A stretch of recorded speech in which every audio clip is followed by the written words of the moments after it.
안녕하십니까. 내외방송 뉴스를 시작하겠습니다.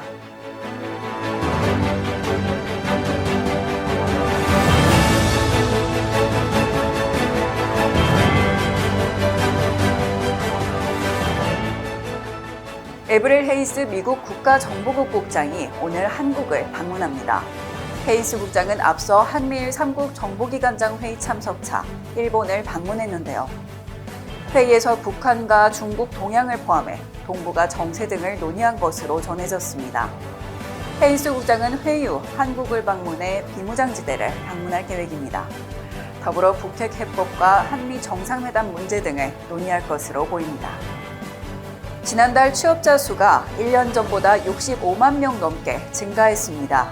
지난달 취업자 수는 2,721만 4천 명으로 작년 4월보다 65만 1,000명이 늘어난 건데요. 2014년 이후 6년 8개월 만에 가장 큰 폭의 증가세를 보였습니다. 실업자 수도 1년 전보다 2만여 명이 줄고 전체 실업률도 4%대로 작년 대비 0.2% 낮아졌습니다. 통계청은 사회적 거리두기 완화와 지난해 고용 충격 기저 효과가 합쳐진 영향으로 분석했습니다. 소상공인 손실보상법안 심사가 오늘 시작됩니다. 손실보상법안은 코로나19로 피해를 본 자영업자와 소상공인을 보상하는 법인데요. 앞서 민주당은 다른 법안과 함께 처리하자고 했지만 국민의힘이 재정을 촉구하며 이견을 좁히지 못했습니다. 그러나 모처럼 여야가 합의함에 따라 재논의가 시작된 건데요. 여야는 손실보상법 지급 대상과 소급 적용을 중심으로 논의를 진행할 것으로 보입니다.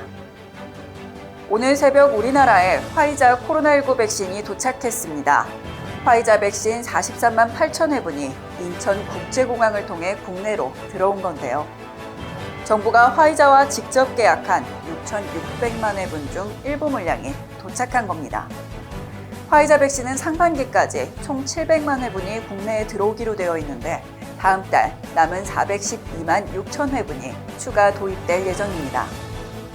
러시아 카잔의 한 학교에서 총기 난사 사건이 발생했습니다. 외신에 따르면 현지 시간 11일 카잔에 위치한 학교에 무장한 청년이 난입해 수업 중이던 학생과 교사를 상대로 무차별 총격을 가했습니다. 카잔시 정부는 이번 사건으로 현재까지 학생과 교사 8명이 숨지고 20여 명이 다쳤다고 전했습니다. 현장에서 붙잡힌 용의자는 학교 졸업생인 19세 남성으로 밝혀졌습니다. 백신 확보에 따라 국가 간 일상생활 격차가 생기기 시작했습니다. 어떤 국가는 마스크를 벗었지만 어떤 국가는 하나의 백신조차 구하지 못하고 있는 상황입니다. 하루빨리 모두가 자유로운 날이 오기를 바랍니다. 뉴스 마치겠습니다. 지금까지 시청해주신 여러분 고맙습니다.